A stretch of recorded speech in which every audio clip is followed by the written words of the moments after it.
Bom, então eu gostaria de dar início aí, né, a mais uma palestra do 19º Simpósio de Nutrição do Centro Universitário Central Paulista, a Unicep, né? Hoje a gente está aí com o professor João Motarelli, é assim que se fala, né? Isso mesmo. Eu gostaria de corrigir a apresentação, né, sobre o currículo dele. O João, né, ele é professor, nutricionista, né, professor de Mindful Eating desde 2016, pós-graduação desde 2017, possui três formação, né, profissional aí, né, em 3 programas, né, de Mindful Eating, pós-graduado em nutrição esportiva, em Mindfulness, assessor científico aí do Departamento de Nutrição da Sociedade de Cardiologia do Estado de São Paulo. Então, é uma honra tê-los aqui, né, tê-lo aqui conosco. Gostaria de agradecer. E a palestra é sua, fique à vontade, tá bom? Qualquer coisa, eu vou colocar o meu microfone no mudo, qualquer coisa você pode me falar, tá? Combinado, Valéria. Obrigado pela apresentação, obrigado pelo convite, né, da Débora. Débora, obrigado pelo contato, né, em poder integrar. Aí eu vi que são muitos profissionais capacitados, competentes, que vieram dividir, né, a experiência e o conhecimento nesse simpósio. Então, eu fico muito feliz, muito honrado de também aí fazer parte desse time de palestrantes e contribuir aí com minha experiência e com o meu conhecimento sobre esse tema, que é o Mindful Eating. E dentro do Mindful Eating, do comportamento alimentar, a neurociência é um dos aspectos que mais me chamam a atenção e acredito que ele, né, a neurociência, o estudo da neurociência e do comportamento alimentar, são formas muito interessantes da gente entender como a gente pode avançar no manejo da alimentação dos nossos pacientes. Então, espero poder contribuir com a minha fala para que vocês possam compreender esses grandes componentes aí do conhecimento: comportamento alimentar, neurociência e mindful eating, tá? Quanto tempo eu tenho de fala, Valéria? Até que horas eu posso conversar com vocês? Só para eu me programar aqui. Agora 10h10. Oi, Valéria? João. Desculpa. Imagina. Vocês me chamou? Você tem Sim, o tempo, 1 hora de isso, palestra, uma mas se hora. você passar, né, um pouco menos, aí não tem problema, não. Fique à vontade. Tá bom, tá bom. Não, mas eu me programei para falar com vocês durante uma hora. Eu acho que até um pouco menos, porque eu gosto de deixar um tempinho para que vocês possam perguntar também, tá? Tá bom, Obrigado obrigada. pela apresentação. Obrigado, Valéria, pela informação. Então, vamos lá. Aqui, brevemente, né, a minha trajetória como nutricionista, eu fiz também educação física, mas foi através dos programas de Mindful Eating da minha formação profissional em 2016 que houve uma transição de carreira. Minha carreira era toda voltada para nutrição esportiva, e aí eu fui migrando isso, né? Hoje eu tenho também nutrição esportiva, mas hoje eu estou muito centralizado em trabalhar com pacientes com demandas comportamentais, e isso veio dessa minha primeira formação em 2016 no programa da Jean Christeller. Eu vou mostrar esse programa para vocês como um exemplo do que é um programa de Mindful Eating, tá? E também para esclarecer algumas coisas. A gente, para quem já ouviu falar, né, de Mindful Eating, muitas vezes atribui o Mindful Eating à prática da uva passa, à prática do chocolate. Isso são práticas de Mindful Eating, mas os benefícios do Mindful Eating é visto por meio de programas baseados em mindfulness, e eu vou trazer essa explicação para vocês, para que vocês possam, né, caso tenham interesse em se aprofundar nesse conhecimento sobre o Mindful Eating, saber como buscar esses recursos para que vocês possam se instrumentalizar e se profissionalizar. Fiz minha pós-graduação em Mindfulness em 2017, está em azul aqui porque eu não achei foto. Em 2018 fiz a formação com a Lynn Rossi, de um programa que chama Solução Alimentar Baseado em Mindfulness, ou Eat for Life. E em 2019 fiz a formação profissional na Argentina com Christopher Germer, que é um programa chamado de Mindfulness e Autocompaixão. Então, se você já leu aquele livro Autocompaixão, da Christine Neff, ou se você já ouviu falar, a Christine Neff, né, e o Christopher Germer, que está aqui nessa foto, são os autores desse programa chamado Mindfulness e Autocompaixão. Em 2019, fiz a formação aqui com a Jan Josen Bays e com a Char Wilkins, que vieram para o Brasil para o Congresso de Mindful Eating, do qual o Congresso, né, o primeiro e o segundo Congresso Internacional de Mindful Eating foram idealizados por mim, né, e realizados em parceria com a Nutrir Mais. Então, esse é só um pouquinho da minha trajetória, com a experiência que eu tenho profissional com Mindfulness.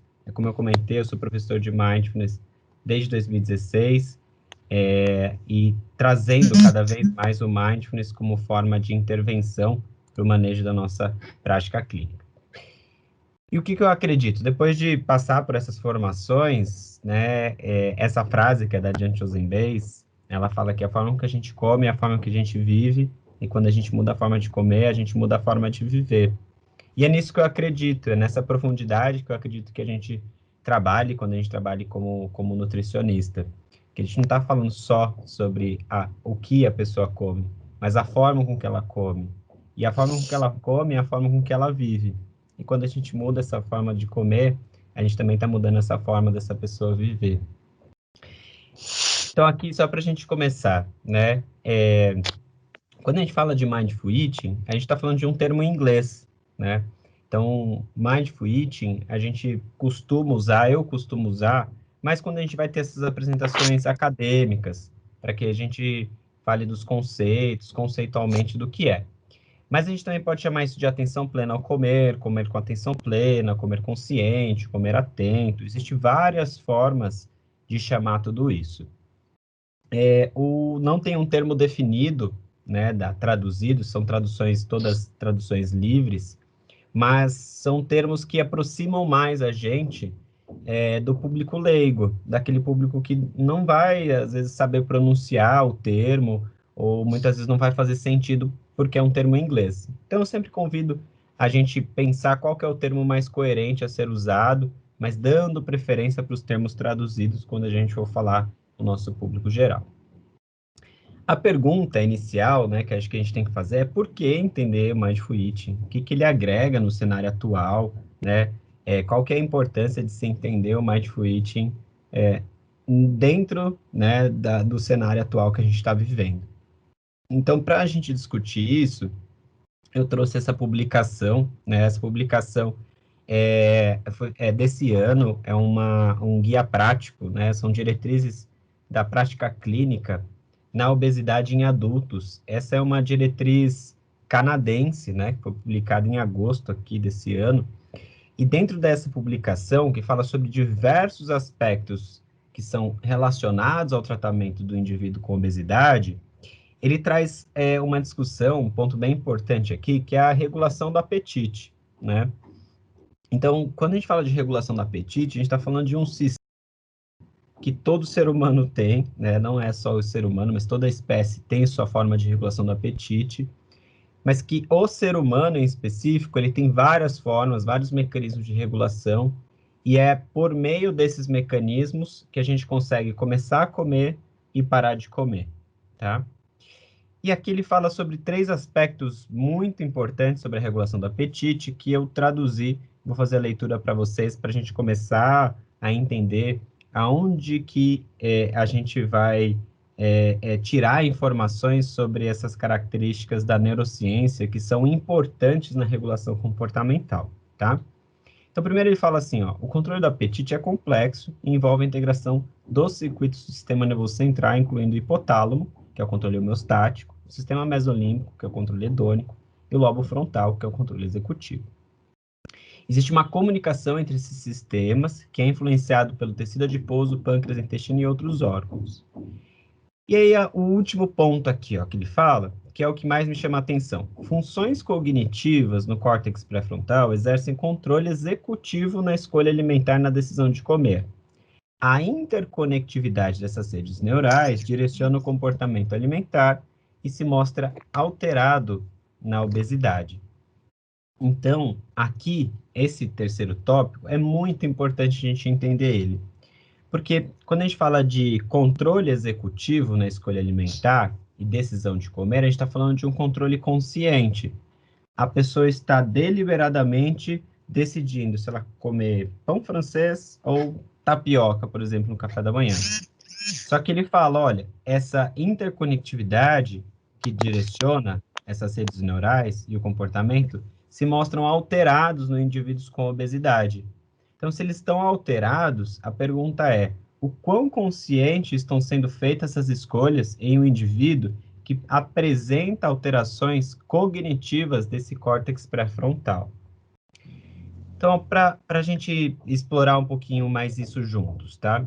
Então, quando a gente fala de regulação do apetite, do controle do apetite, a gente tem 3 sistemas que influenciam essa regulação. O controle cognitivo, tá? Quando a gente fala de controle cognitivo, a gente está falando dessa região do córtex pré-frontal, que é essa parte mais frontal do nosso cérebro. E aqui ele fala, ó, além da nossa cognição, né, que a gente precisa de atenção, e a nossa atenção é regulada principalmente pelo córtex pré-frontal, a gente precisa da memória e aprendizado, por isso que envolve o hipocampo, tá? O que acontece? Aqui ele mostra, nessa imagem, que existe uma comunicação entre esses sistemas. Existe o sistema homeostático. O sistema homeostático é o sistema hormonal, né? Onde a gente tem, por exemplo, grelina, que faz com que a gente sinta fome. Quando a gente libera grelina, né? Ou quando está sendo liberado grelina, é quando a gente está sentindo fome. E quando a gente come, a gente libera insulina em resposta ao consumo de carboidrato, a gente libera leptina pelo tecido adiposo. E esses hormônios induzem a saciedade. Então, a gente tem um controle hormonal para isso. E a gente tem um sistema de recompensa, que ele é mediado por um neurotransmissor chamado de dopamina.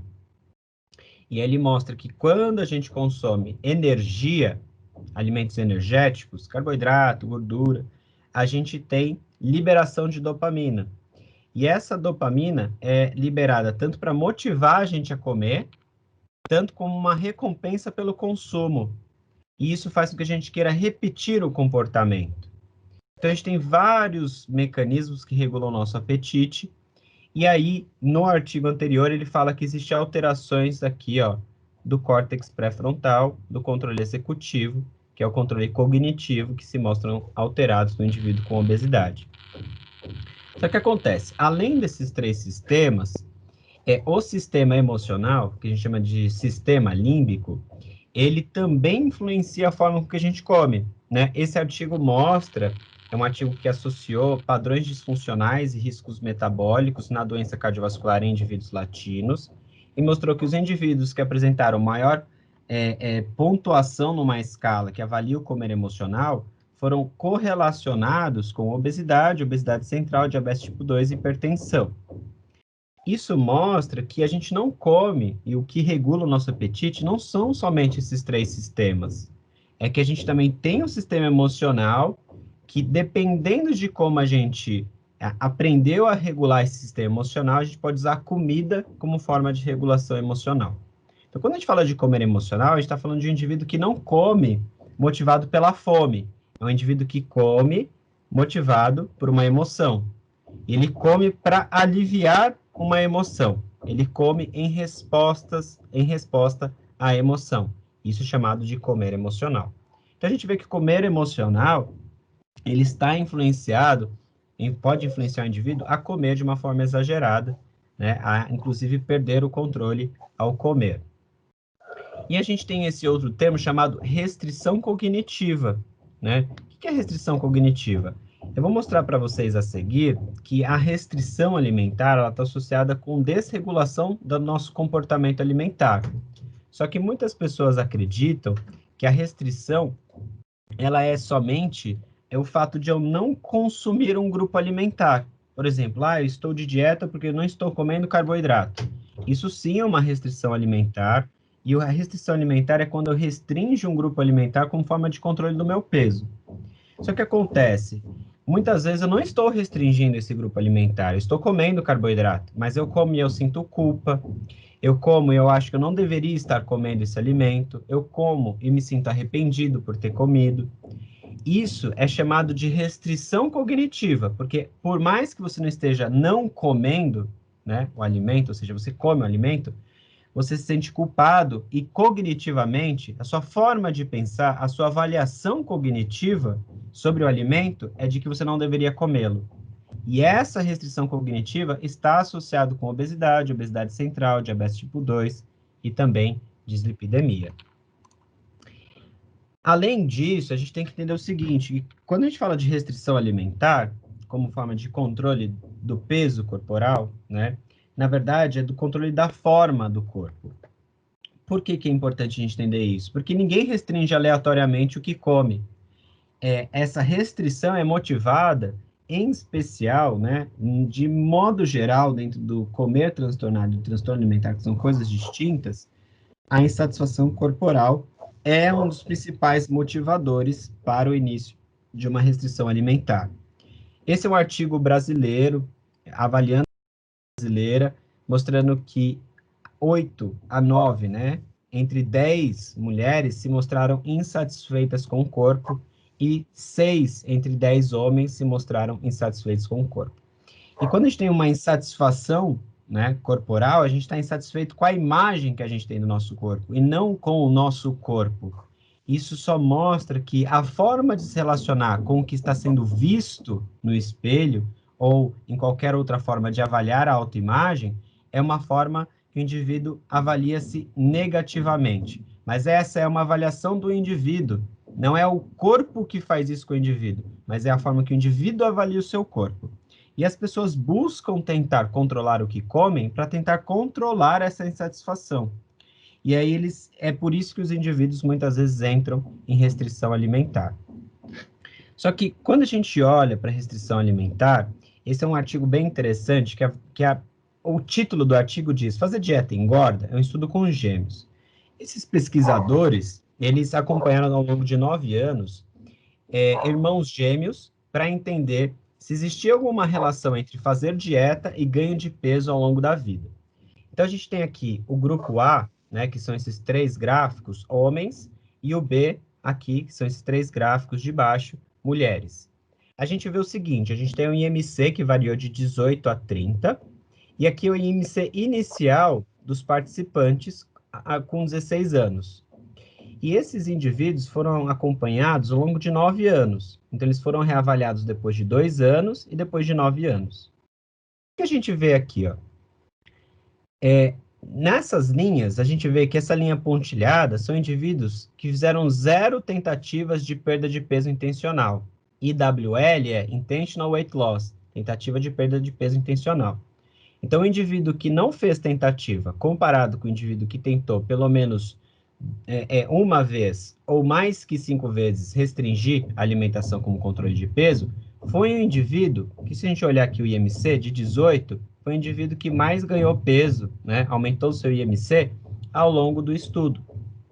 E ele conclui o seguinte, que fazer dieta pode tornar o indivíduo suscetível ao ganho de peso por conta da restrição alimentar, independente dos fatores genéticos. Por que independente dos fatores genéticos? Porque o irmão gêmeo que mais restringiu a alimentação foi o irmão gêmeo que mais ganhou peso, em comparação com o outro irmão, né, que não fez tantas tentativas. Isso acontece por conta também de alterações neurocognitivas. Então, lembra que eu falei para vocês, a gente tem 3 sistemas de regulação do apetite. A gente tem um sistema de recompensa, né? E a gente tem o sistema cognitivo e a gente tem o sistema homeostático. Quando a gente fala do sistema de recompensa, a gente tem 2 etapas do sistema de recompensa, que é chamado de antecipação à recompensa e a recompensa propriamente dita. O que é antecipação à recompensa? Se você já teve aquela experiência de estar sem fome, sem vontade de comer, mas aí você vê um alimento, você fala, nossa, vontade de comer esse alimento. E aí, muitas vezes, esse sinal pode até ser interpretado como fome, mas não é. Então, a vontade de comer vem desse sistema que antecipa a recompensa. E essa antecipação acontece mediante ao cheiro, a visão e a memória. Então, lembrar que tem chocolate em casa, lembrar do prazer em comer chocolate, por exemplo, são coisas que antecipam a recompensa. E a recompensa é quando a gente consome um alimento que nos fornece energia, tá? Então, o que acontece? Nesse processo, os estudos mostram que existe um termo, inclusive, chamado sensibilidade à recompensa. A sensibilidade à recompensa é quando essa antecipação, ou seja, quando eu sinto cheiro, eu vejo, eu lembro do alimento, ela está aumentada. E se eu tenho um aumento dessa antecipação, eu fico com uma motivação para o consumo muito elevada. Então, são traços comportamentais de quando isso pode estar desregulado. Os indivíduos costumam comentar o seguinte: eu não posso ver o alimento. Ou, se eu começo a comer um pedacinho, eu não consigo me controlar, eu perco o controle. Esses comportamentos podem mostrar uma sensibilidade à recompensa, porque ele está muito motivado ao consumo e ele tem uma baixa recompensa mediante ao consumo. Como eu falei, como aquele artigo mostra, alterações do controle executivo fazem parte do controle executivo, o que é chamado de controle inibitório. Então, ó, eu olho o alimento, certo? Aí isso já me motiva a consumi-lo. Eu preciso de um controle inibitório, que é inibir uma resposta já iniciada. Só de olhar o alimento já iniciou uma resposta orgânica, que é me motivar a comer. Então, eu preciso, toda vez que eu ver um alimento, decidir também não comê-lo. Então, os estudos mostram que indivíduos pós-dieta, com reganho de peso, isso foi um estudo com indivíduos em obesidade, mas outros estudos também corroboram para isso, indivíduos sem obesidade, mostrando que essa redução da capacidade de inibir os comportamentos traz traços comportamentais de impulsividade. O que isso quer dizer? Impulsividade é uma ação que me traz um prejuízo. Quando eu vi, eu comi. Quando eu vi, já acabou. Qual que é o prejuízo? O exagero no consumo, comer na ausência da fome, ganho de peso e alterações metabólicas. Isso pode ocorrer quando isso é frequente ao longo de um grande período. Ninguém é máquina que o tempo todo está se autocontrolando, né? Que nunca exagera ou vai exagerar na vida. Não é isso. Mas mostra que o indivíduo que apresenta frequentemente esse comportamento, que é muito comum em indivíduos que já fizeram muitas dietas, esse indivíduo pode ter uma redução do controle inibitório e alterações do controle executivo. E a gente tem a amígdala, né, que é a do sistema límbico, que é quando a gente come de forma emocional, é uma forma de aliviar, reduzir a atividade da amígdala, que é responsável por a nossa produção de certas emoções, tá? E os indivíduos com obesidade, os indivíduos que se mostram com comer emocional, transtorno da compulsão alimentar, os artigos de neurociência mostram uma atividade exacerbada desse sistema límbico, em especial da amígdala, que pode ser o responsável pela desregulação do comportamento alimentar, tá? Então, resumindo, assim, o que eu falei aqui para vocês até agora, a restrição, ela pode aumentar a vontade de comer, que é a antecipação à recompensa, e a comida ganha maior valor de incentivo. O que é isso? Eu sempre tive chocolate em casa, mas agora eu não posso ter. Eu sempre comi tal alimento e sempre foi tranquilo, mas agora parece que o alimento tem um poder sobre mim, tá? Esses são traços da sensibilidade de recompensa que estão associados a um comer exagerado, ganho ou reganho de peso com fruto desse processo, e muitas vezes a culpa, né, é também um reflexo desse processo, e a restrição é vista como a única forma de controle. Então, aqui, só para que vocês possam ter uma compreensão mais clara dos comportamentos que podem estar associados ao ganho de obesidade, ou que pode estar presente um indivíduo independente do seu próprio peso. Então, como eu comentei para vocês, sensibilidade e recompensa, né? A gente tem essa alta motivação para comer, pode levar ao descontrole alimentar. Controle cognitivo, para vocês, mentalidade de dieta. O que é uma mentalidade de dieta? É o indivíduo que ele come os alimentos, mas ele sente muita culpa. Ou ele está o tempo todo controlar o que come, e por conta disso, ele perde o controle, né? São exemplos clássicos do efeito de desinibição. O que é o efeito de desinibição? Ah, eu vou comer um pedaço de pizza, mas não consigo comer só um pedaço. Ah, já que eu comi, eu vou comer mesmo, e segunda-feira eu começo novamente a minha dieta. Então, essa mentalidade de dieta, né, que é a tentativa de controlar o que come cognitivamente, através dessas atribuições como proibido, engorda, faz mal, né, não são suficientes para controlar o que a gente come, mas elas podem levar à perda do controle, né, que é justamente o que a gente observa nesse efeito de desinibição. Já que eu comi, eu vou comer mesmo, segunda-feira eu começo. O afeto negativo. Então, o indivíduo sente culpa por comer algo errado, sente fracassado, frustrado e come para aliviar isso. Ou ele tem outras emoções da vida, por outras situações, e por não saber manejar as emoções negativas, ele come em resposta às emoções, que é chamado de comer emocional, e aí ele vai comer de uma forma exagerada e está associado ao ganho de peso. São vários fatores aqui que esse artigo ele apresenta para a gente, sobre o porquê que a gente come de forma descontrolada. Eu dei o exemplo para vocês aqui de alguns. E além desses, né, quando a gente come por qualquer motivo que não fome, porque está disponível, porque eu vi, porque eu senti o cheiro, a gente chama também isso de comer externo, tá? Comer por qualquer motivo que não fome. Dentro desse processo, né, que é o controle executivo, que a gente viu lá no artigo que se mostrou alterado em indivíduos com obesidade, mas eu reforço para vocês, indivíduos sem obesidade também apresentam alterações, né, do controle executivo, a gente tem um controle da atenção. A nossa atenção é extremamente importante, como a gente viu, no controle cognitivo, para regular o nosso apetite. Só que a nossa atenção hoje, ela foi sucateada. Acho que não tenho outra palavra para usar que não é isso.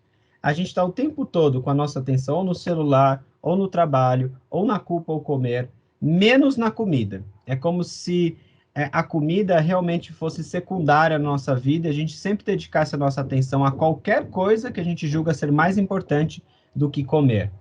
Só que a nossa atenção, ela é determinante na regulação do apetite.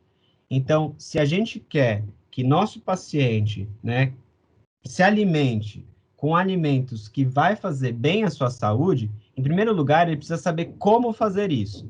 Regular a atenção é uma forma de como fazer isso. Então, não é só prestar atenção, porque a gente precisa desenvolver um mecanismo de regulação de atenção, e é por isso que o Mindfulness e o Mindful Eating, em especial, se mostra tão interessante na regulação do comportamento, porque ele é um dos únicos, ou se não é, né, a única forma que se mostrou efetiva até o momento de trazer uma forma de regulação da atenção. Então, nesse exemplo aqui, a gente tem um indivíduo com mentalidade de dieta, né? Vou comer o máximo, depois eu vejo o que eu faço. Quanto de carboidrato tem? É aquele indivíduo que ele define o que ele come mediante, somente e exclusivamente pela quantidade de nutrientes, né? E a gente vê um traço aqui muito forte de ansiedade. Se eu comer só um pedacinho engorda, eu nem comi ainda. Como eu sei que eu vou engordar se eu nem comi? Eu já estou com medo do que vai acontecer e esse é um traço claro de ansiedade. Então, é clássico, né, desses comportamentos, esse indivíduo que mostra essa fusão cognitiva, eu não consigo ver chocolate, não consigo comer só um pedacinho, quando eu vi já tinha acabado, e é um indivíduo que se sente que precisa de regras, né? Eu não consigo fazer isso sozinho, eu vim aqui para você me dar bronca, você é minha última esperança, e assim por diante. Então, por que falar da atenção, né? Esse é um artigo de neurociência que avaliou por ressonância magnética funcional. A ressonância magnética funcional é um aparelho onde os indivíduos entram numa máquina, essa máquina produz, né, uma ressonância magnética que consegue mapear a atividade do cérebro em tempo real. Então, os participantes fizeram um experimento em consumir o milkshake de uma forma distraída e atenta, e o consumo alimentar foi avaliado nesse cenário de distração e nesse cenário de atenção. E aí esses autores concluem, né, que os resultados desse artigo revelam mecanismos que explicam o porquê a distração durante o consumo reduz o processamento neural do sabor. Entretanto, né, esse estudo mostra que essa distração que foi induzida reduz o processamento do sabor e pode contribuir a diferenças individuais na suscetibilidade para o comer exagerado. E, portanto, estar atento, porque mindful é um termo do inglês de atenção, consciência, que não necessariamente ele está se referindo aqui a comer com atenção plena, ele está falando comer atento pode, portanto, né, comer atento durante o consumo alimentar pode talvez ser parte de uma estratégia de prevenção e tratamento de sobrepeso e obesidade. Isso acontece porque a gente tem uma região do nosso cérebro chamada de ínsula, e a ínsula, ela processa informações dos nossos sentidos, integrando com uma outra região do nosso cérebro que interpreta, né, esses sentidos, e isso regula o nosso consumo alimentar. quando a gente está distraído, a gente não consegue processar o sabor como a gente processa comendo de uma forma atenta. Isso explica o porquê que a gente, às vezes, está assistindo televisão e quando vê já acabou um pacote, né, do que a gente está comendo, de pipoca, de salgadinho, seja lá o que for, e a gente, às vezes, está querendo mais daquele alimento, né? Então, a atenção, como eu falei para vocês, é algo realmente importante na regulação do apetite, tá? E aí, só para corroborar com esses pontos que eu trouxe para vocês, né? Esse é um artigo de revisão com meta-análise, que é artigos que têm um poder estatístico muito importante, uma revista muito importante, que também é International Journal of Obesity, mostrando que comer rapidamente foi positivamente associado com ganho de peso, tá? E esse é um outro artigo mostrando que comer em frente à televisão em crianças e adolescentes aumentou em 30% as chances de sobrepeso. Isso, em partes, pode ser explicado por conta desse não processamento adequado do sabor e do processo de atenção ao comer. Então, aqui, o que eu trouxe para vocês, se a gente for sumarizar esses pontos de mudanças do comportamento, a gente vê que o indivíduo pode comer emocional, ele pode ter uma consciência interoceptiva limitada, vou explicar isso aqui para vocês, e o comer externo. Então, quando o indivíduo tem uma emoção aversiva, ele come em resposta a essa emoção, e isso é uma resposta não adaptativa. Consciência interoceptiva limitada é quando é esperado que isso aconteça em indivíduos com obesidade, em indivíduos que fazem muita restrição alimentar, que esses indivíduos não sabem observar, interpretar os sinais corporais, os sinais emocionais, né, do corpo a respeito das emoções, sendo redundante minha fala, mas olha, quando a gente se sente estressado, a gente sente uma tensão no ombro, a gente pode ficar com o coração agitado. E quando a gente sente fome, a gente tem a sensação de fome. É como sentir vontade de fazer xixi. A gente não pensa, eu preciso fazer xixi. Eu sinto vontade de fazer xixi. Isso é interocepção e é a nossa ínsula que processa essas informações. Então, quando eu tenho uma consciência interoceptiva limitada, se eu estou ansioso, eu interpreto como fome. Ou eu não sei interpretar essas sensações. E eu perco recursos e habilidades para manejar essas sensações corporais. E é uma resposta não adaptativa, quando eu sinto ansiedade e como por ansiedade e não por fome. Ou por não saber notar a minha fome, eu não consigo regular o meu apetite. E o comer externo? Comer por qualquer motivo que não fome, eu como porque eu vi, porque eu senti o cheiro, porque outra pessoa está comendo. E aí a pessoa tem um estímulo relacionado à comida e ela come. É uma resposta não adaptativa, tá? Então vamos entender agora como que o Mindful Eating, né, ele vai atuar nessas modificações comportamentais de forma a manejá-las e a promover mudanças que sejam benéficas para esses indivíduos. Primeiro, vamos entender o seguinte, quando a gente fala de Mindful Eating, comer com atenção plena, isso é só um desdobramento do que a gente chama de Mindfulness, que é a atenção plena. Então, Mindfulness é a consciência que surge da atenção de propósito no momento presente, sem julgamento. Então, ele fala aqui, ó, Mindfulness é a consciência que surge através da atenção.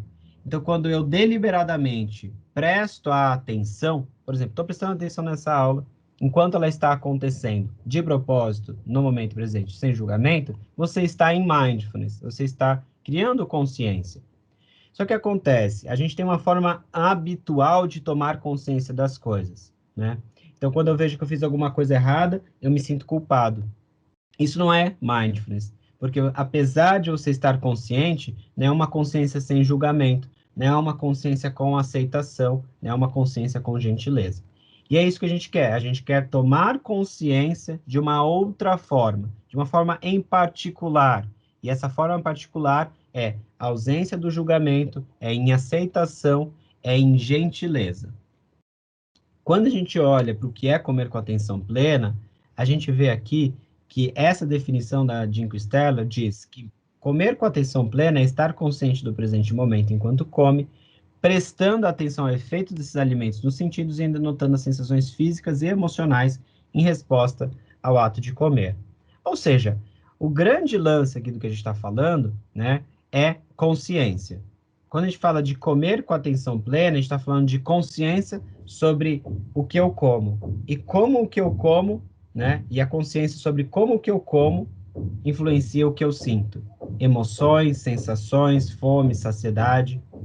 E quando a gente olha para as definições teóricas, elas não são abrangentes o suficiente para a gente entender o Mindful Eating. Então, eu vou trazer elementos adicionais aqui para vocês. Esse é um artigo que ele fala de um modelo expandido do Mindful Eating para a promoção da saúde e sustentabilidade. Então, ele fala assim, olha, o comer com atenção plena é guiado por 4 aspectos. O que eu como, por que eu como, o quanto eu como e o como eu como. E leva a gente a desfrutar da comida com compreensão e compaixão, trazendo consciência da relação entre comida e o meu corpo, as minhas emoções, a minha mente e a interconexão entre os humanos e o ambiente, para que eu possa tanto manter minha saúde pessoal e saúde do planeta. E por que eu achei muito interessante esse artigo? Porque esse artigo, ele mostra, né, ele desmistifica algo muito importante, que é a prática de meditação, ela não é egocêntrica, né? Não é egoísmo eu fechar os olhos e voltar a atenção para mim. Porque quando eu estou conectado comigo, conectado em como as minhas decisões afetam o meio social e o meio ambiental. Então, é uma consciência expandida de como as minhas decisões afetam o meio e como o meio afeta as minhas decisões. A consciência é o recurso que me permite ser habilidoso para manejar tudo isso, tá? Então, por isso que o Mindful Eating, né, eu vou mostrar para vocês, ele é trabalhado através de programas de intervenções, tá? Então, Mindful Eating não é a prática da uva passa, Mindful Eating não é a prática do chocolate. Dentro dos programas de Mindful Eating, a gente tem a prática da uva passa e a gente tem a prática do chocolate. Então, aqui, quando a gente olha para os programas de Mindful Eating, a gente vê que os programas de Mindful Eating vão ter práticas voltadas para o comer, né? Práticas de Mindful Eating, práticas de atenção plena, que são práticas de mindfulness, e práticas de compaixão. E os 4 elementos que permitem a mudança do comportamento é trabalhar com a visão de corpo em aceitação, honrando a própria genética, com autocompaixão e bondade amorosa e uma promoção da imagem corporal positiva. Em compaixão, né, para que a gente possa modificar a forma de se relacionar com a atividade física, porque, como a Jan Chosenbase fala, a forma que a gente come é a forma que a gente vive. Então, a forma que os indivíduos se relacionam com a comida é uma forma muito similar da forma que as pessoas se relacionam com a atividade física. Porque eu faço atividade física, mas eu não gosto, mas tem que fazer para perder peso. Ah, eu não gosto de comer isso, mas se você falar que eu tenho que comer, eu como para perder peso. Então, as pessoas não têm uma boa relação com a comida e nem tampouco com a forma de se exercitar. Então, aqui a gente tem a visão de focar no processo e não no resultado, o exercício como forma de conexão mente e corpo, movimento fonte de prazer, não de medo, e a prática como regulação emocional. E a regulação do comportamento é via interocepção, ou seja, sensações corporais que são treinadas através da prática meditativa, usando essas sensações para começar a comer e parar de comer, e a desfusão cognitiva, que é quando eu falo para vocês que existe uma mentalidade de dieta, o indivíduo está muito sintonizado com a forma de pensar sobre a comida. Pode, não pode, engorda, emagrece. A desfusão cognitiva é, eu tenho pensamentos, mas é trabalhar o que é chamado, no programa de consciência alimentar baseado em Mindfulness, que eu vou mostrar para vocês a seguir, de sabedoria. E a Kristeller fala, sabedoria não é ter informações, sabedoria é saber aplicar as informações que eu tenho. Então, a decisão cognitiva me permite com que eu veja quais informações eu tenha, mas como eu quero aplicar essas informações. E é uma abordagem de não dieta, obviamente, devido aos efeitos maléficos que a restrição alimentar, em dados cenários e contextos, apresentam no comportamento dos indivíduos. E é uma abordagem inclusiva do peso, porque o foco é na relação do indivíduo com a comida e com o corpo, e não uma forma de controle da comida e do corpo para perder peso. Por quê? Porque, como a gente vê, o indivíduo insatisfeito com a imagem do corpo busca restringir. Então, ele faz tudo isso centralizado na mudança do peso. Então, a gente precisa tirar o foco desse processo para que o indivíduo entenda, né, que o comer não é só uma forma de nutrir, colocar nutrientes para dentro do corpo. O nosso comer também é um ato social, é um ato político, é uma forma de se relacionar com o mundo, com os indivíduos, e ele é muito mais abrangente do que somente comer nutrientes. Então, por isso, tirar o foco da saúde, para que o foco do peso, para que o foco esteja na saúde. Então, não é normativo e não promove ou defende nenhum formato ou tamanho corporal específico. Então, se você está com o seu celular aí, aponta o seu celular para o slide para ver se você consegue ter acesso a esses materiais. Você vai ser redirecionado ao site The Center for Mindful Eating, que é um site americano que reúne profissionais que trabalham com Mindful Eating ao redor do mundo e que trouxeram princípios, posicionamento e guias de boas práticas sobre o Mindful Eating. Eu deixo esse material para vocês, é em inglês, mas usem a tradução automática aí do navegador de vocês, que vocês conseguem ter uma boa compreensão dessas informações, para que eu não faça a leitura para ficar cansativo, mas que vocês tenham acesso a essas informações. Se você escanear você já vai estar no site você vai ver que tem todas essas informações, tá bom? Então, aí, só para dar continuidade, né, para vocês. Quando eu falo de Mindful Eating, então, eu estou falando de programas baseados em Mindfulness, tá? Então, eu vou explicar isso para vocês. O Mindfulness surge na literatura científica na década de 79. Então, é muito recente, né, essa ciência do Mindfulness. Em 1979, o médico chamado Jon Kabat-Zinn, ele praticante zen budista, testou essa hipótese de que orientar meditação, né, para indivíduos em estresse crônico poderia melhorar o estresse desses indivíduos. Então, ele criou um programa de 8 semanas, com encontros semanais, para ensinar esses participantes a introduzirem meditação na sua vida e outros conteúdos educacionais para manejo do estresse. E após essa intervenção de 8 semanas, onde esses participantes tinham práticas diárias, né, além das sessões semanais de 2 horas, práticas diárias de 20 a 40 minutos, esses indivíduos reduziram o estresse crônico. Após essa publicação aqui do MBSR, então, redução do estresse baseado em mindfulness, na década de 80, vem um grupo de Oxford testar essa hipótese para pacientes com depressão, associando mindfulness e terapia cognitivo-comportamental. Então, terapia cognitiva baseada em mindfulness. Hoje, esse é um dos programas mais estudados e, baseado nos estudos desse programa, houve uma mudança nas políticas públicas do Reino Unido. No Reino Unido, né, no que a gente chamaria de SUS, na atenção básica do Reino Unido, um indivíduo que já apresentou, né, recaídas com terapias medicamentosas para depressão, o médico pode orientar ele a optar por praticar MBCT, terapia cognitiva baseada em mindfulness, para cuidar da depressão. Isso já é uma política pública no Reino Unido. No final da década de 90, em 99, a Jean Christeller, ela é psicóloga, apresentava compulsão alimentar, praticante de mindfulness, começou a direcionar as práticas de mindfulness para essa relação com a compulsão alimentar. Na compulsão alimentar, existe uma desregulação do apetite, existe um papel das emoções muito importante.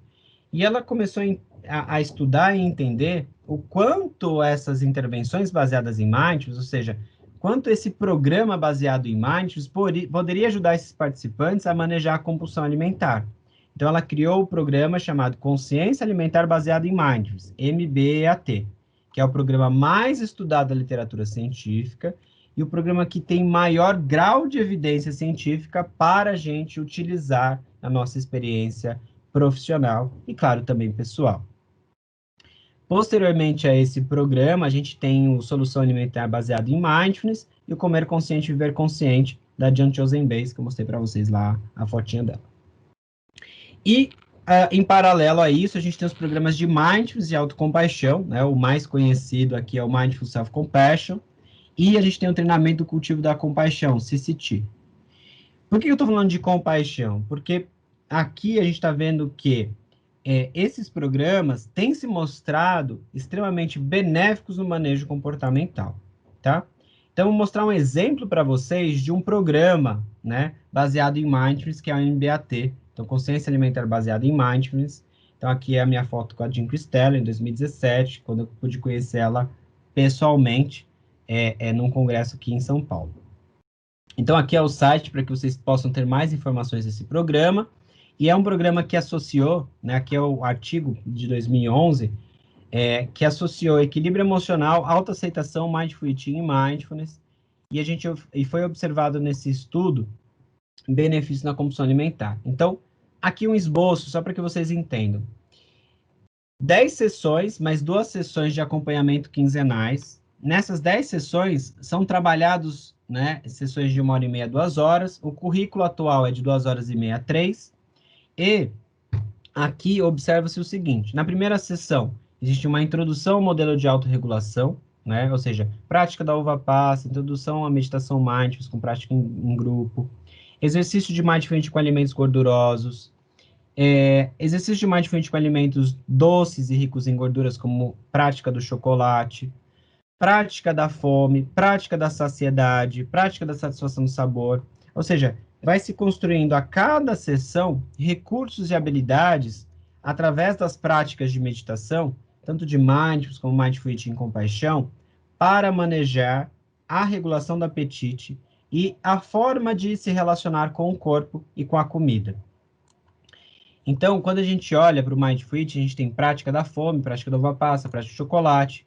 Só que isso, nos programas, é associado com práticas de mindfulness, prática da atenção à respiração, escaneamento corporal, mindfulness dos pensamentos, e práticas de compaixão, que é bondade amorosa com o corpo, prática do perdão, toque de autocura, e assim por diante, tá? Aqui, no estudo da Jean Christeller, ela comparou o programa dela para compulsão alimentar com a terapia cognitivo-comportamental, que é padrão ouro para esse tipo de tratamento. E um grupo lista de espera, que é um grupo a fins de controle mesmo do estudo e análise estatística. E ela observou o seguinte, 1 mês após o acompanhamento, 80% já não atendiam mais aos critérios para compulsão alimentar. E em 1 mês, 25% da população reduziu para 0 o número de compulsões. Então, o que isso quer dizer?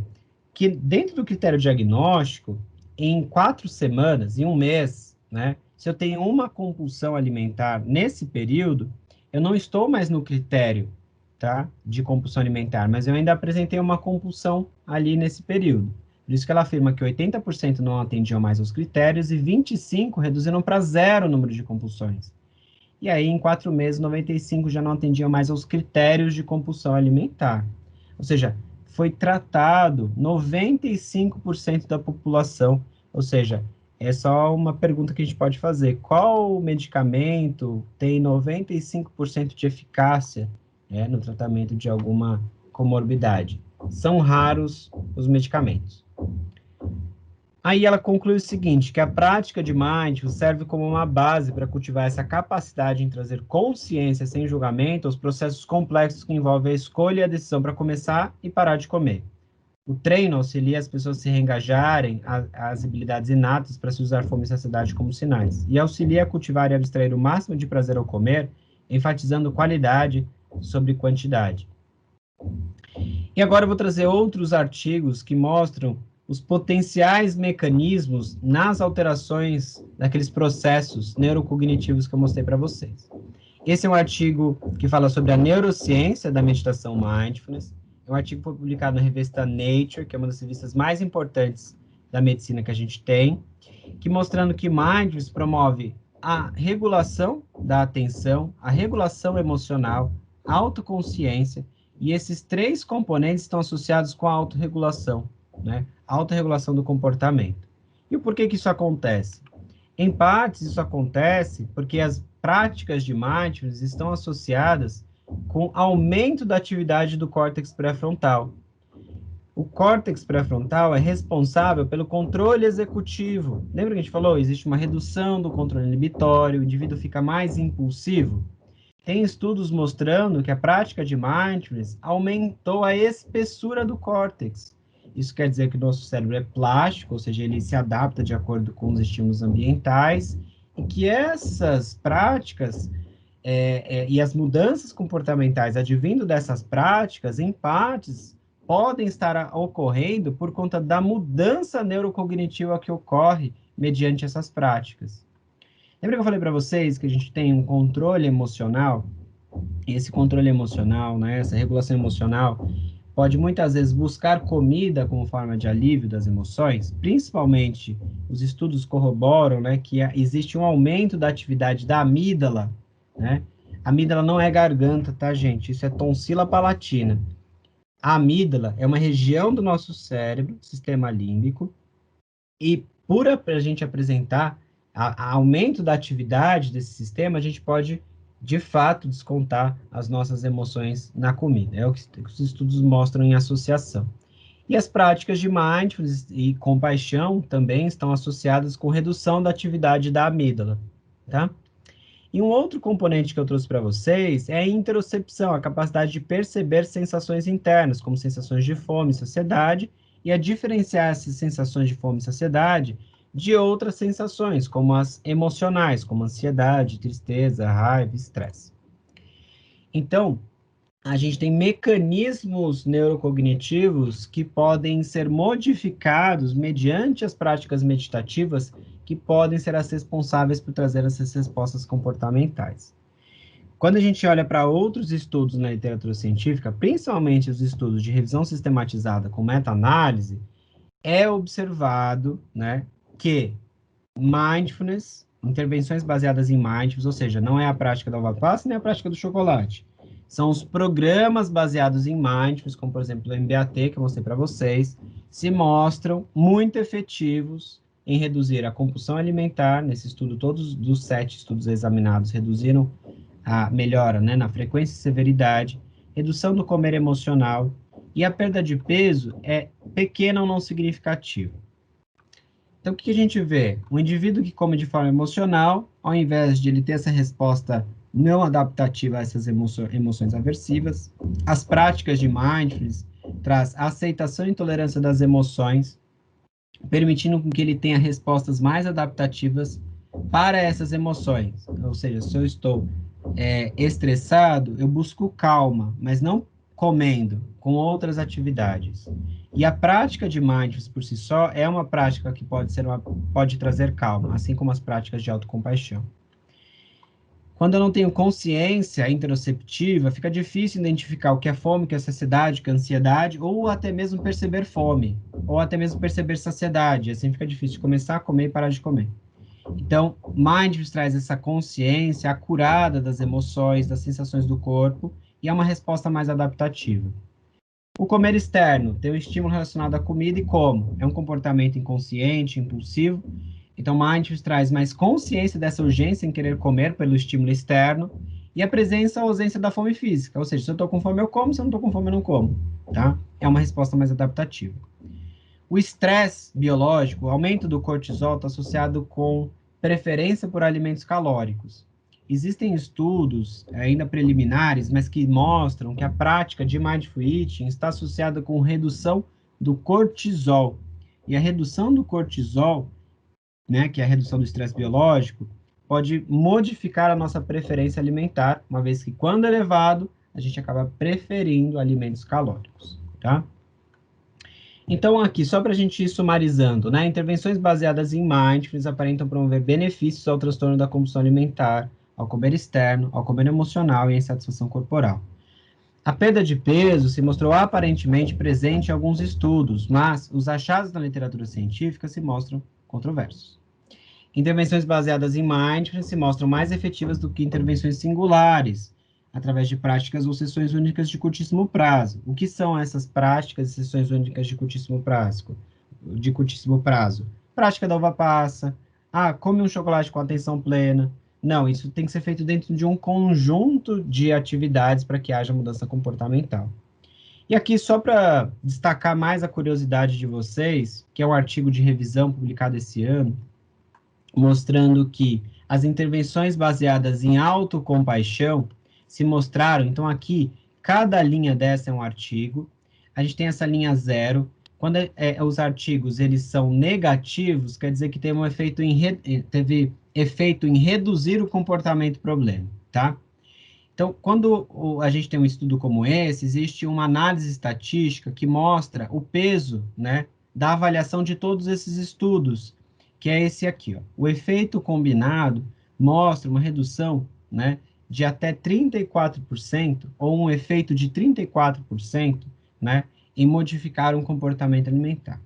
Então, de forma geral, o que esse artigo ele quer dizer para a gente? Olha, a autocompaixão está associada com a imagem corporal negativa. Isso quer dizer que quanto maior a autocompaixão, quanto mais autocompassivo é o indivíduo, menor ele vai ter, né, uma imagem, menos ele vai ter uma imagem corporal negativa e transtornos alimentares. E a autocompaixão reduz tanto preocupações e problemas relacionados ao comer e à imagem corporal. Então, esse artigo mostra um potencial gigantesco, pouco explorado na nutrição, de como a autocompaixão pode ajudar os indivíduos a regular o seu comportamento alimentar. Então, concluindo, chegando ao final aqui da minha fala, indivíduos, independente do seu peso, podem apresentar alterações comportamentais, e isso pode levar esses indivíduos ao ganho ou reganho de peso. Essas alterações são decorrentes de mudanças neurocognitivas e do padrão de funcionamento de regiões do cérebro responsáveis pela regulação do comportamento alimentar. E que essas intervenções baseadas em mindfulness direcionam o comportamento alimentar, como o mindful eating, se mostram relevantes no manejo desses comportamentos, devido a essas mudanças neurocognitivas e neurocomportamentais. Então, só algo adicional que eu quero trazer para vocês, né? A gente tem intervenções voltadas também para aumento da performance esportiva, né? Eu pude escrever um capítulo de livro, que é o único capítulo que se tem na literatura disponível em português, falando sobre intervenções baseadas em mindfulness para a performance esportiva. E eu deixo aqui para vocês, né, apontar a câmera do celular, caso vocês queiram realizar uma prática guiada de autocompaixão, de mindfulness e autocompaixão, para vocês entenderem como isso é, né? E para quem quiser saber mais, né, sobre o curso de mindfulness e autocompaixão, que é o próximo curso que está com a turma aberta, aponta a câmera do celular para vocês terem mais informações, que é cursos de prática e desenvolvimento pessoal, né, tanto para profissionais como estudantes da área da saúde, nutricionistas ou não, tá? Então, eu agradeço muito a atenção de vocês e fico aqui disponível, aberto para perguntas, dúvidas, comentários, discussões e o que mais vocês quiserem interagir.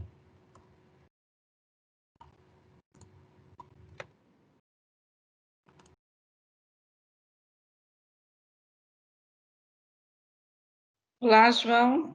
Olá, Valéria. Está conseguindo me ouvir agora? Sim, Está me vendo também? sim, também. Tá, estou no celular porque eu estou aqui na clínica da faculdade, né? Tá. A gente está com os estagiários curriculares aqui, né? Então, é o meu dia hoje de supervisão, então eu estou aqui. Então, esse computador eu não consegui fazer ele abrir a câmera, né? Então, por isso que eu abri aqui o celular. Que palestra linda, né? Obrigado. Que show, que, né, banho aí de informações, de conhecimento. Eu acho que foi muito prazeroso, né? Foi e é, né? Prazeroso te ouvir aí, né? Com tantas informações aí, muito relevantes aí, né? Você trouxe aí uma grandiosidade de estudos na área, eu acho que é muito importante isso. Eu coloquei aqui um pouquinho antes para perguntas, né? Não sei se alguém colocou no chat. Silvia, você consegue me ajudar aí? Se tem alguém com perguntas no chat? Oi, Valéria, por enquanto ainda não. A não ser que alguém queira abrir o microfone aí e fazer uma pergunta pelo microfone. Quem está sem acesso ao chat também pode abrir o microfone. Isso. Se alguém chat, né, que algumas pessoas elas estão somente com o link, né, não conseguem ter acesso ao chat e tudo, e quiser abrir o microfone, fiquem à vontade, né, para perguntar. Eu acho que é muito importante aí sanar algumas dúvidas, né, ou quiser conversar perguntar alguma, né, uma oportunidade tão grande aí para o professor Bom, João. posso começar? Por favor. Claro. João, meus parabéns pela sua fala, acho muito interessante, sou muito interessada nesse tema, apesar de não ser da área, né? Mas acho que é uma abordagem inovadora para a gente pensar o comportamento alimentar, né? Eu queria saber de você a respeito dessa área, como uma área de atuação para o nutricionista, mas eu percebo que essa área é uma área multidisciplinar, né? Muito do que vem sendo abordado e trabalhado tem essa interação com a questão da psicologia, né? Da questão comportamental. Então, eu queria, assim, não sei, saber da sua opinião, como quem está trabalhando com isso. Até que ponto o nutricionista tem condições de se especializar e de trabalhar com isso, independente de uma equipe multidisciplinar? É importante trabalhar com esse enfoque numa perspectiva de equipe multiprofissional, né? E o que você acha, se você tem conhecimento, eu fiquei sabendo de alguns psicólogos que estão trabalhando com essa área, independente de ter uma equipe em que tem um nutricionista. Então, como é que você vê essa atuação nessa área aí, essa questão multidisciplinar? Muito boa essa pergunta, porque quando a gente, o profissional dos algumas, não só que tem manejo comportamental, como consciência alimentar baseada em mindfulness, por exemplo, o pré-requisito é ser profissional da saúde, né? Então, isso já mostra que a gente precisa ter um conhecimento de base para que a gente possa trabalhar com as intervenções baseadas em mindfulness. Quando a gente faz a formação profissional, a gente vai trabalhar no manejo de alguns comportamentos, né? Ou seja, comportamentos que, em primeiro lugar, eu como instrutor sei manejar, mesmo sei manejar de outras formas que não somente por meio das intervenções baseadas em mindfulness, através da meditação, porque sem experiência profissional no manejo comportamental, o mindfulness acaba não tendo um bom aproveitamento. Então, é importante que o profissional ele se instrumentalize para que ele tenha recursos suficientes e conhecimento suficiente para o manejo comportamental, além da formação profissional, né, no programa de intervenção, nesse caso no Mindfulness, né, no Mindful Eating. Então, ele consegue sim, através dessas intervenções em grupos, mesmo que ele não tenha uma equipe multidisciplinar, fazer a aplicação dessa intervenção, tá? Em casos específicos, né? Então, vamos supor que eu vou trabalhar com pacientes que apresentem compulsão alimentar, com pacientes que apresentem uma bulimia.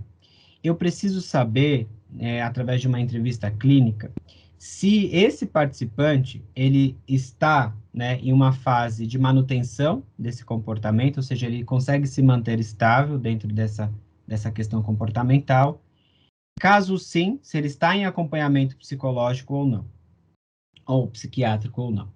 Por quê? Porque aqui a gente está tentando, né, buscar o máximo de segurança possível para esse indivíduo ao longo do processo, né?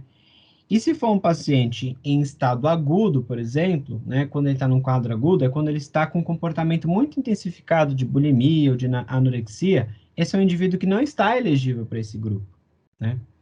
Então, esses são cuidados que são tomados, que são trabalhados em casos específicos a equipe multidisciplinar, mas a intervenção baseada em mindfulness, ela pode ser feita pelo instrutor, né, buscando recursos particularmente de equipe multidisciplinar, ou, sim, tem instituições e locais que já trabalham com as intervenções de forma multidisciplinar, ou seja, 2 instrutores, um é nutricionista e outro é psicólogo, 2 instrutores, um é nutricionista e outro é médico, um é psicólogo e outro é médico, enfim, tem várias formas de ser aplicado isso, tá? Então, não sei se eu consegui esclarecer essa pergunta, mas é uma pergunta muito relevante. Sim, e a questão de psicólogos trabalhando, não especificamente com mindful, mas eu tenho visto psicólogos recém-formados que estão, não queria usar o termo vendendo, mas não no sentido de vender, monetizar, mas no sentido de passar uma ideia de campo de trabalho voltado para a melhora do comportamento alimentar. independente de estar numa equipe multidisciplinar. Então, tem essa discussão, é uma discussão assim, a gente, quando vai tentar trabalhar comportamento, está invadindo a área do psicólogo, e o psicólogo, quando está trabalhando comportamento alimentar, está invadindo a área do nutricionista, né? Então, me preocupa um pouco essa coisa de trabalhar de forma independente. Acho importante essa interação. É ser interdisciplinar, né? Não é querer invadir a área do outro. Acho que essa é uma questão importante. Com certeza é. O comportamento alimentar é uma área ainda em exploração mesmo. Mas o papel do nutricionista e do psicólogo se difere muito nessa abordagem, né? Enquanto que o psicólogo vai trabalhar formas de regulação emocional, vai trabalhar a educação emocional, vai entender as crenças de base, como essas crenças de base influenciam o comportamento atual, né? E principalmente o manejo, né, de recursos para que possa ser instrumentalizado esse indivíduo a lidar com esse contexto, né? O profissional nutricionista, ele vai trabalhar muito enfatizando, né, o consumo alimentar e o padrão alimentar, vai trabalhar com orientações nutricionais e vai trabalhar a relação desse indivíduo, e o psicólogo também faz isso, mas o nutricionista em especial é onde ele deve atuar, se relacionando melhor com esse alimento, né, e com a relação com o corpo, trabalhando de uma forma não focada no peso. Então, a nutrição, em especial, que é muito focada no peso atualmente, para o manejo do comportamento alimentar, ela precisa desfocar do peso, né? Então, a psicologia ainda, se a gente for olhar evolutivamente, assim, um cenário, psicólogos ainda trabalham de uma forma a trabalhar com terapia cognitivo-comportamental, né? E tem aquele livro da Judith Beck, né, que ela fala sobre pense magro, pensamentos sabotadores.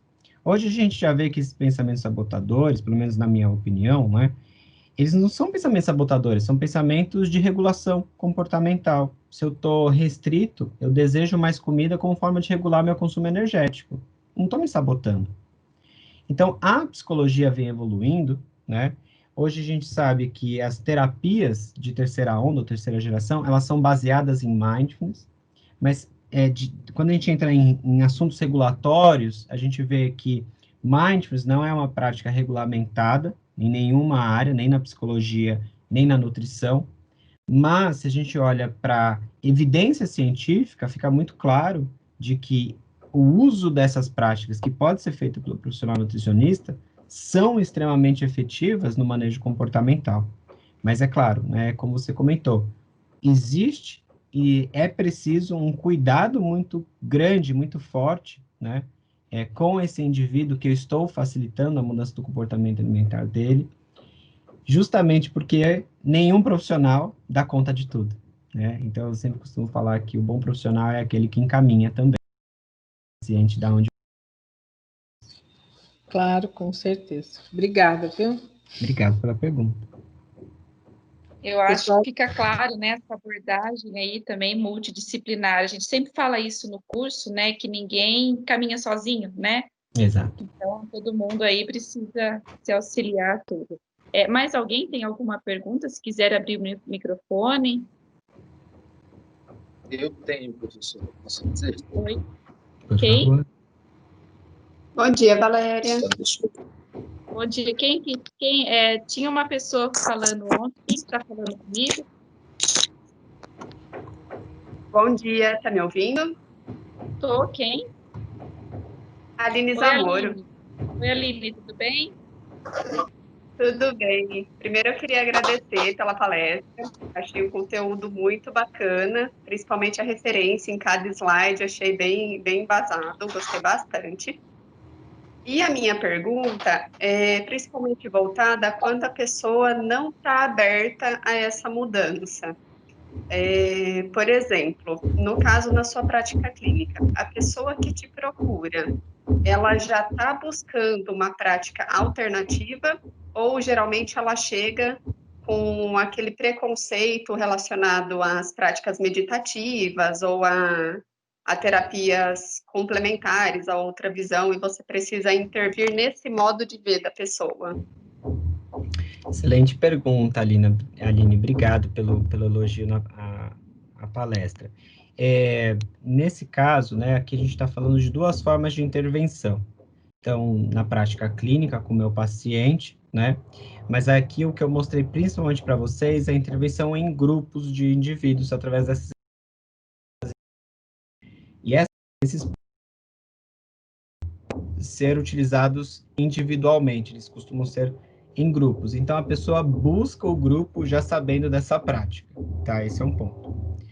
Na prática clínica, nem todo paciente que eu atendo, ele me busca por conta das práticas meditativas. Então, como eu trabalho isso atualmente? Dentro do manejo comportamental, a gente precisa ter muita atenção ao vínculo que a gente tem com o nosso paciente. E esse é um vínculo que precisa ser terapêutico, tá? Só para aí a gente pontuar essas questões, né? O que é exclusivo da psicologia é psicoterapia. Então, por isso que muitos profissionais da nutrição se auto-intitulam como terapeutas nutricionais, tá? Porque quando a gente escuta o paciente, a gente desenvolve habilidades comunicativas, a gente está criando recursos terapêuticos, né? E aqui, por que eu estou enfatizando isso? Porque quando o paciente chega para mim, né? Eu não vou falar para ele assim, ó, você vai meditar, né? Ou você só vai chegar nesse resultado meditando. Pelo contrário, na minha prática clínica, conduzir o meu paciente em meditação, são momentos muito particulares, em exercícios muito específicos, né? Quando o paciente ele se mostra não aberto a isso, é tranquilo, olha, existe a meditação para a gente tomar consciência do que você come, mas tem o diário alimentar também, que vai te trazer consciência.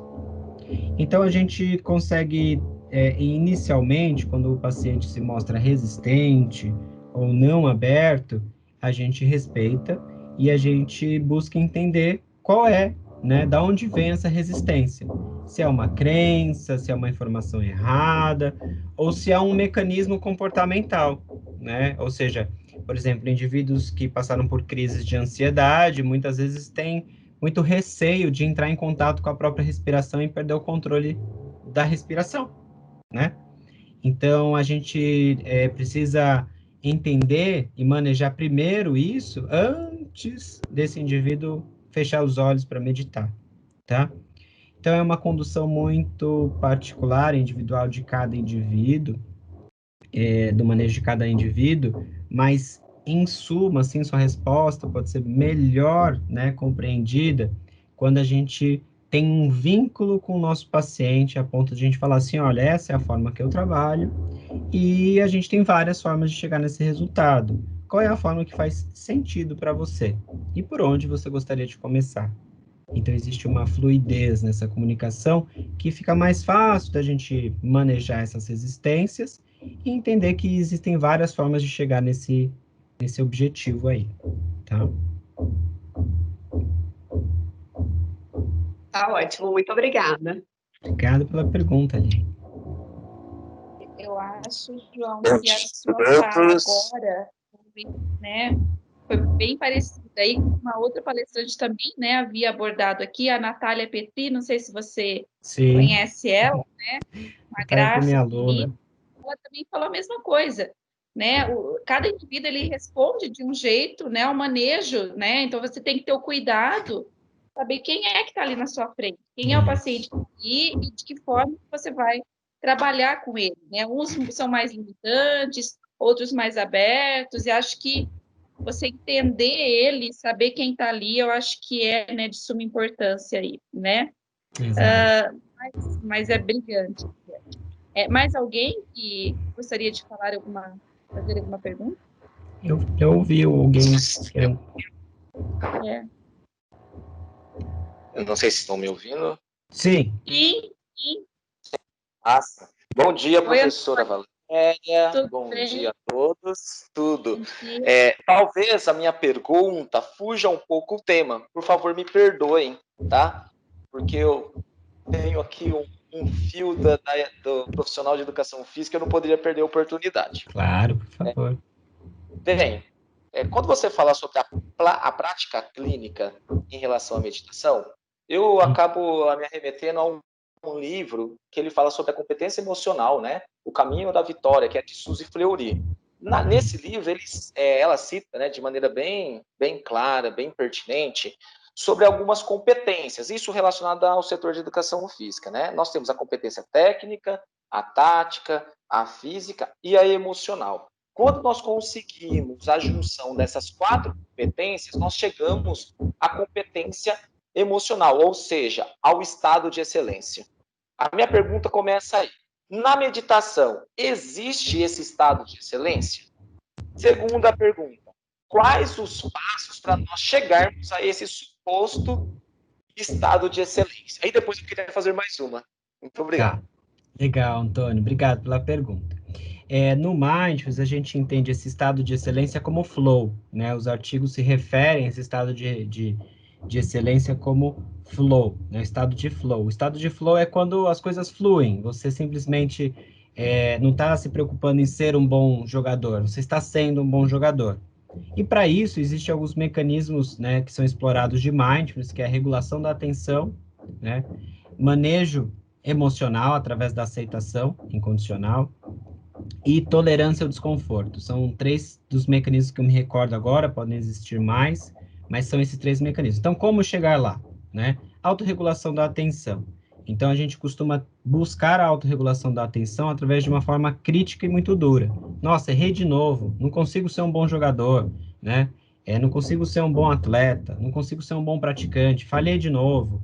A gente se culpa, a gente se cobra demais e isso traz desregulação emocional. Isso não é uma forma efetiva de manejo da performance física ou do manejo comportamental.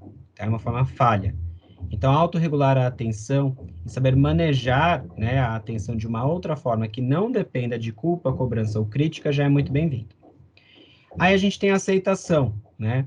Então, por exemplo, um jogador de futebol foi lá, bateu o pênalti e errou.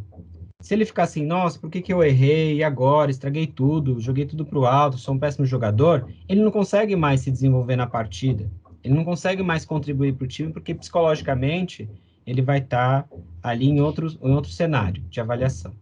Então, a aceitação, né, que é olhar para as coisas como elas são no momento presente, sem querer modificá-las, ou reconhecendo que as coisas são diferentes de como eu gostaria que elas fossem, né, é uma forma da gente simplesmente, eu errei o pênalti, mas agora eu preciso correr atrás aqui e fazer o meu jogo. Né? É a aceitação que permite que a gente faça isso. E a tolerância ao desconforto, né? Então, se a gente pensa em um indivíduo que está num cenário competitivo, que tem a pressão para ganhar, que tem a pressão social, que tem a autocobrança interna, muitas vezes, ao não tolerar o desconforto, que pode ser físico ou emocional, ele tem comportamentos compensatórios. Então, tolerar mais o desconforto, que é algo que, quando a gente está em mindfulness, em atenção plena, a gente consegue manejar melhor os desconfortos físicos e emocionais, assim como a gente pratica a autocompaixão exatamente para isso, para a gente manejar o desconforto, a gente fica mais próximo desse estado de flow, que é um estado que a gente vai construindo mediante essas regulações. Tá? Nossa, excelente. Aí, só para concluir, agora vem um pouquinho do que eu estou aprendendo com uma das minhas professoras, a professora Valéria, tenho aprendido muito. Eu queria puxar um pouquinho essa ligação do esporte com a nutrição.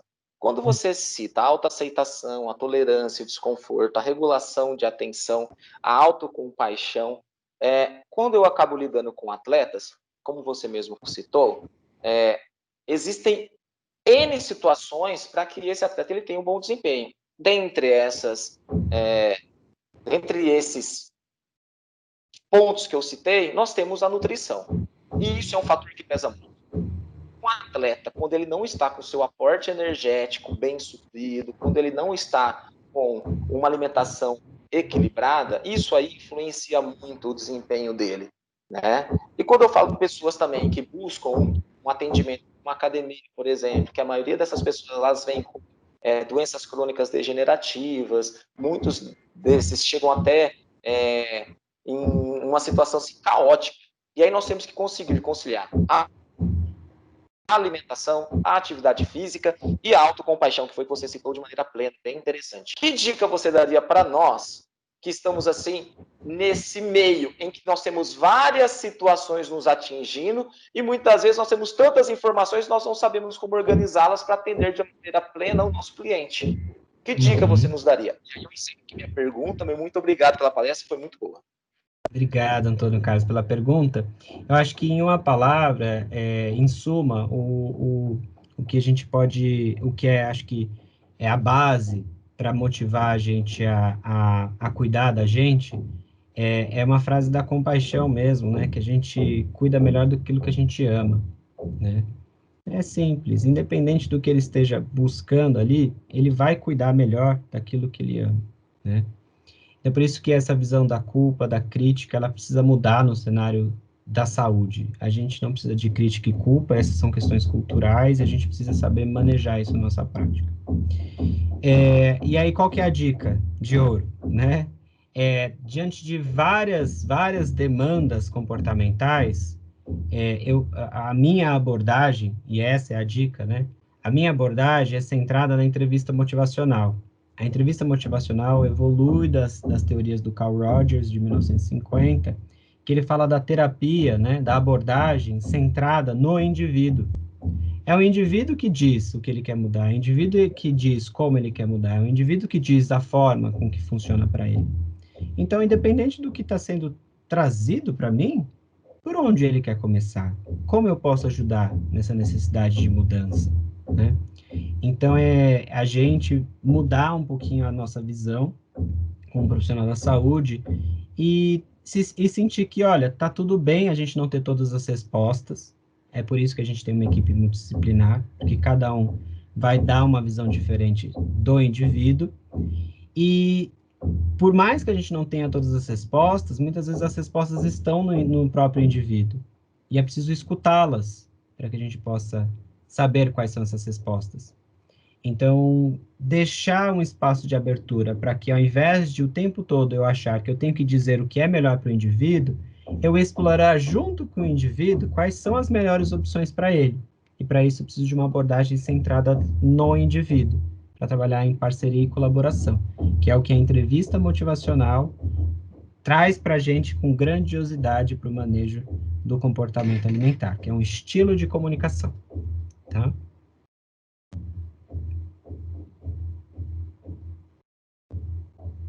Excelente. Muito obrigado, viu? Obrigado, Antônio Carlos.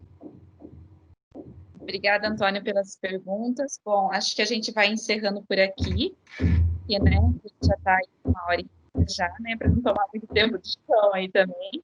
João, eu gostaria de agradecer muito, tá, o convite, né, feito pela Débora aí, a sua disponibilidade, né, em fazer um pouquinho de conhecimento aí para nós aí, né, de suma importância.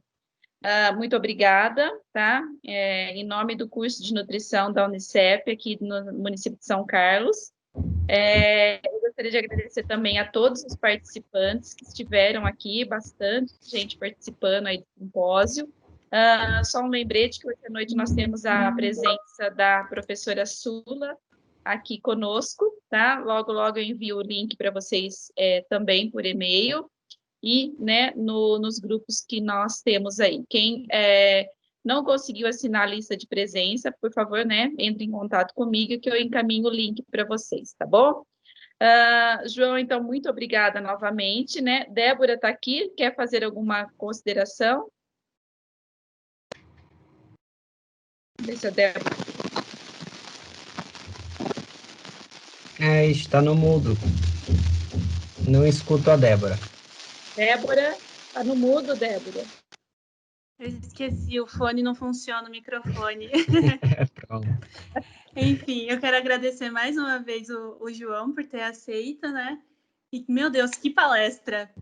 Foi assim, minha cabeça está fervilhando, muito mais do que a gente sabia, assim, porque o que eu imaginava era mais assim no Mindful era o exercício da uva passa, experimentar o chocolate com mais atenção e tudo mais, e assim, é muito mais por trás e com certeza eu quero conhecer muito mais essa área. Adorei.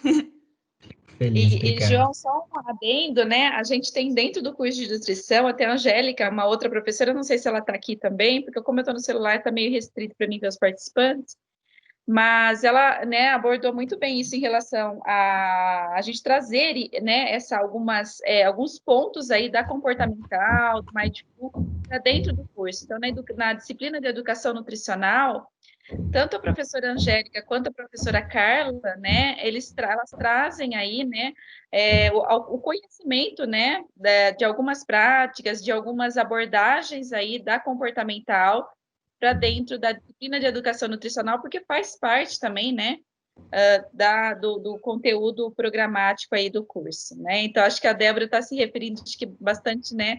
Acho que a Carla que abordou isso com vocês, né, Débora? Também. Que legal, que legal, que legal. Muito importante. Obrigado, Débora, pelo convite, pela sua atenção e gentileza comigo aí nesse convite, viu? Eu que agradeço. Tá. Então, a gente vai encerrando por aqui. Muito obrigada pela presença de todo mundo, né? Gratidão aí, tá bom? Obrigado e até pela mais. presença de todos. Obrigado, Valéria. Obrigado, Tchau, Maria Silva. obrigada. Um abraço a todos. Tchau, tchau. Tchau, tchau.